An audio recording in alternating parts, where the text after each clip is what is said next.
Here you can see all of the different tracks in Cubase. Each type of track makes the inspector look slightly different.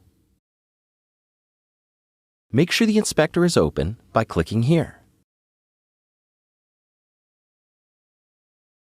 Watch the inspector change as I move between the different tracks.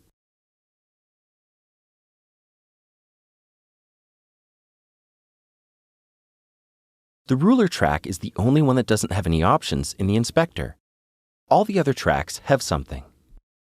Most of the options are common between all of the tracks, so you won't have to learn a whole lot here. You'll notice a bunch of sections that you can click on to open and close the various windows in the inspector. Right-click on the inspector and make sure that everything is selected before continuing. At the top, you can see the name of the track that you are working on. Mine says Audio 1. Let's change this to Vocals by double-clicking on it, typing in the new name, and then pressing Enter. See how it changes on the track? Go back to the Vocals track and you'll see an E button. Clicking on it will call up all the options found in the inspector so you can see them more easily. This is the Channel Settings window. I like this view the most. You can see everything on any given track. Let's close this and move on. Now let's learn about the inspector options. The cool thing about Cubase is that pretty much anywhere you put the mouse, you will get a tooltip popping up and telling you what it is. This helps you understand quicker and allows you to memorize icons and buttons faster. You can enable this in the Preferences menu under General.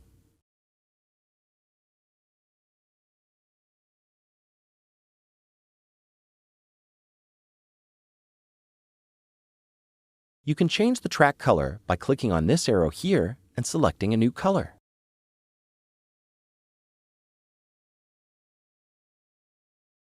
I'm going to turn off tooltips for now so that I don't obstruct your view. We can mute the track, solo the track, read and write automation, open device panels, which we'll explain in the next video in this series, and adjust the auto fade settings.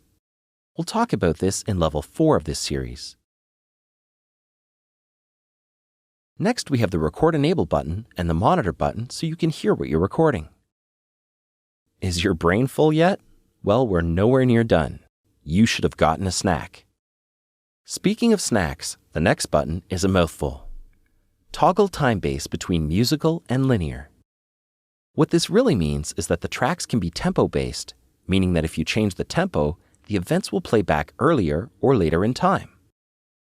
Or time-based, meaning that a change in tempo will not move them. They're essentially stuck at the exact time in minutes and seconds that you put them in at. The lock button enables or disables all editing on the track. This is great for keeping things safe. The next two buttons are explained in level 3 of this series. Here we have volume, panning, and delay. If you ever need to delay or move a track ahead in time, you can do it here. We then have the input and output assignments for the track. You can change the inputs for recording and change the outputs for playback. You can also select a track preset for the track. Advanced Track Presets is in a later chapter in this level. Next is the Insert section. This is where you can add a plugin to the track as an insert. If you want to save a group of inserts, you can do that here. The first button along the top of the insert is the On/Off button. Notice that as I turn the insert on and off, this light here goes on and off. This is the Show Active Inserts indicator. When the indicator is lit up, you know that there are active inserts on the track. The next button is for bypassing the effect. You can bypass the entire insert rack by pressing this button here. The E button calls up the plugin so you can change its values. The EQ window allows you to change the EQ. Use the power buttons to turn on the EQ. You can then adjust the gain, the frequency, and the Q. You can also change the curve by clicking here and selecting an option from the drop-down list. The EQ curve window here allows us to see the changes a little better. These are the changes that we made in the other window. Just grab any EQ point in this window and make your changes. You can add up to 4 points, and you can delete points by double-clicking on them. The Send section allows you to send the audio channel to a send effect. You need an effects channel and an effect assigned to it before you can do anything here. We'll talk about the Studio Sends and Surround Pan sections in Level 3 of this tutorial series. Besides, you can't really do anything with the Surround Panner when there is no surround output set up, just left and right panning.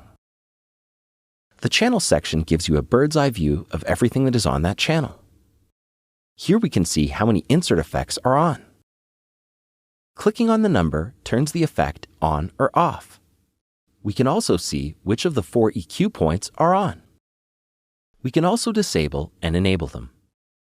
And we can also see our sends and enable and disable them. Looking from the top down, we can see some familiar buttons and features: panning, mute, solo, listen, read and write automation, and the E button to edit the channel settings. These 3 buttons allow us to bypass the inserts, EQ, and the sends. This is the Record Enable button, and this is the Monitor button, which we've seen before. The Notepad is next. Use this to store information about almost anything: what mics you used, which guitar pedals, what still needs to get done, etc. The User panel is where you can make your own panels to control MIDI devices. This is explained in Level 3. The last section is Quick Controls. You are given 8 sliders that you can use to control basically any track-related parameter. Click here to select a parameter.